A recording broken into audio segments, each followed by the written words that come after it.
우리 주님 예수님 반드시 오실 줄 믿습니다. 우리가 신앙생활을 하면서 제일 중요한 논리 중에 하나가 바로 그겁니다. 사실 아주 멀리 아주 먼 옛날 아주 먼 미래에 일어날 것이라고 하는 우리의 생각이 잠재의식 속에 있기 때문에 마음속에 경고가 없이 살아가는 게 사실 우리 현실이죠. 근데 여러분, 최근에 우리나라가 산불로 서울 크기만한 땅이 다 산이 불이 탔다고 합니다. 매스컴에서 다 보셨으리라 생각합니다만은 불이 나서 정말 눈앞에 불이 보이고 그래서 대피령이 나면 그 불 피하기 위해서 뛰지 않는 사람이 없을 것입니다. 다 피하고 어떻게 해서든지 그 전화를 면해 보려고 하는 발버둥이 우리에게 있겠죠. 그 대피령 앞에서 어떻게 할까? 그 불 앞에서 그냥 발만 동동 구르고 있는 분들은 없을 거예요. 불이 당장 나에게 덮치려고 한다면 그걸 피해서 어디로든 도망가고 불을 피할 것입니다. 마지막 때가 되면 그런 징조들이 일어날 것이라고 성경이 여러 곳에서 말씀을 하는데, 특별히 오늘 본문이 그런 본문들이죠. 오늘 본문은 일종의 주님이 우리에게 주시는 대피령과 같은 그런 경고의 말씀입니다. 말세에 이런 일이 일어날 것인데 전무후무한 환란이 될 것이고 하나님이 창조하신 이래에 이런 고통과 환란은 없을 것이다. 듣기만 해도 정말 두려운 말씀이 아닙니까? 심지어는 이런 일이 겨울에 일어나지 않도록 너희가 기도해라, 이런 말씀을 하실 정도로 참으로 무서운 본문입니다. 뒤도 돌아보지 말고 도망가라. 이런 말을 만약에 듣는다면 과연 우리가 어떨까? 어쩌면 언제 일어날지도 모르는 소돔과 고모라의 사람들처럼 그저 우리와 현실이 맞닿지 않은 그런 하나님의 경고를 얼마나 우리가 마음속에 두고 살아가고 있을까 하는 생각을 하게 됩니다. 심지어는 저조차도 현실에 너무 익숙하니까 하나님의 이런 경고가 마음속에, 귓속에 또는 생각 속에 자리 잡고 있을 때가 별로 없는 것 같아요. 현실을 살아가느라고 너무 바빠서 이런 말씀을 마음에 두고 항상 경고하고 제 스스로를 마치 종말을 대한 것 같은 그런 삶을 살아간다라고 하는 게 쉽지 않은 것이 현실입니다. 근데 오늘 우리가 이 말씀을, 예수님의 말씀을 접하면서 가져야 할, 마음속에 가져야 할, 반드시 가져야 할 진리는 무엇입니까? 바로 마지막 때는 분명히 온다는 겁니다. 우리가 원든 원하지 않든 마지막 때는 분명히 온다. 마지막 때는 분명히 온다. 우리 개인적인 종말도 있겠고 또 인류의 종말도 있겠지만 그때가 언제인지는 우리 모두가 아무도 모릅니다.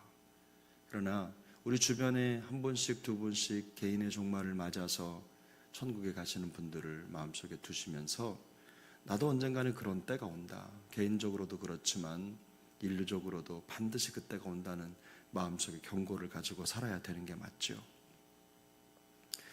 그런 마지막 종말의 때를 기다리는 사람의 입장에서 제일 중요한 게 뭘까? 나는 또 미혹을 조심해야 된다고 생각합니다. 우리의 마음을 잡아당기고 흔들리는 것들, 수많은 거짓 선지자들이 나타나고 또 거짓 신들이 나타나서 우리의 마음을 미혹하고, 심지어는 그들이 마치 예수님이 오셨을 때 하셨던 것처럼 기적을 행하고 표적을 보일지라도 우리의 마음이 흔들리지 않아야 된다. 성경은 분명히 그렇게 말씀하고 있는 것입니다.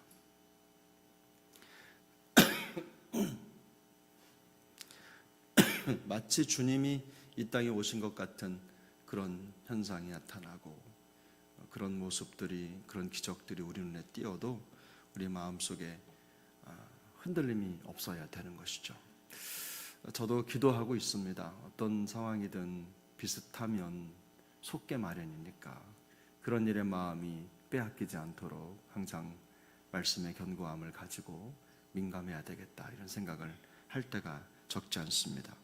요즘의 상황만 보더라도 요즘의 상황 자체가 벌써 종말이 아닌가, 말세가 된 것 아닌가 할 정도로 성경에서 말씀하는 것들이 많이 일어나고 전 세계가 전쟁으로 치닫고 있고 질병들, 사회 속에 일어나고 있는 많은 자연적인 현상들, 이런 것만 봐도 주님의 때가 왔나 싶을 정도로 세상이 어지럽습니다.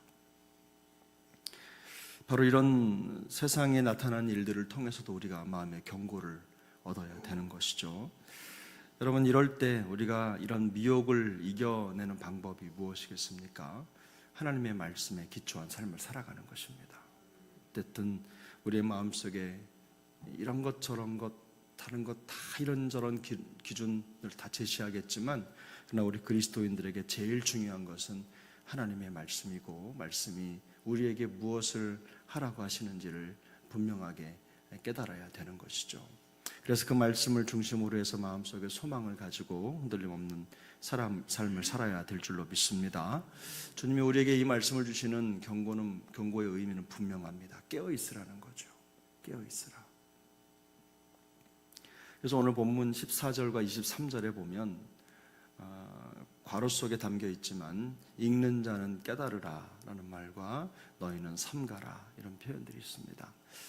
깨어있고 주의하고 항상 민감하게 반응하라는 겁니다. 하나님의 말씀에 민감하게 반응하라는 거죠.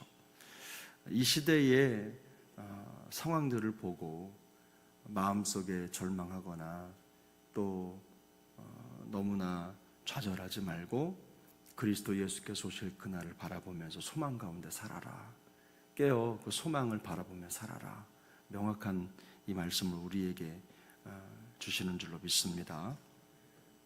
그래서 우리가 매 순간 그리스도인으로서 살아갈 때에 한순간 한순간 살아갈 때 제일 중요한 것은 사실 지금 우리에게 들리는 그 말씀에 우리가 어떻게 반응을 하면서 살아가느냐 하는 것이 가장 중요합니다. 제가 입버릇처럼 말씀을 드리지만 우리 그리스도인들에게 신앙생활이 깊어져 가면 갈수록 우리의 신앙생활에 큰 문제가 되는 것이 뭐냐면 바로 과거의 신앙으로 산다는 겁니다.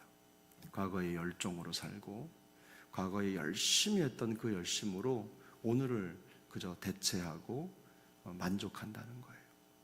내가 살고 있는 삶의 지금의 현실을 핑계 삼고 이유 삼아서 적당히 대강 과거에 열심히 했는데 지금은 이라고 하는 그런 면죄부를 스스로에게 건네주면서 살아갈 때가 너무 많다는 거죠.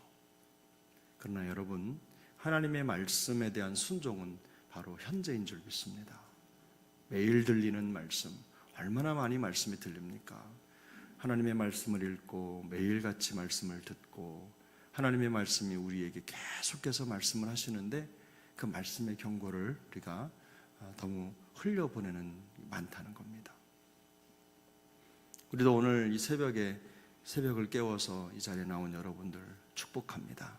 다만 오늘도 주시는 이 말씀을 듣고 우리가 어떤 삶을 살 것인가를 선택해야 될 텐데 하나님의 말씀이 들릴 때마다 그 말씀이 우리에게는 마치 두 번 다시 들을 수 없는 말씀 같은 그 마음의 긴장감을 가지고 민감함으로 하나님의 말씀에 반응하며 살아갈 수 있게 되기를 바랍니다. 그래서 매일매일이 종말의 삶을 사는 것이고 또 매일매일이 주님을 기다리는 삶이 될 수 있기를 바랍니다. 어제도 있었고 오늘도 있었고 내일도 있을 건데 뭐 하는 그런 마음속의 안일함보다는 깨어 주님의 날을 준비하는 종말을 준비하는 성도의 모습으로 오늘도 하나님의 사람으로 승리하는 우리 모두가 될 수 있기를 예수님의 이름으로 축복합니다.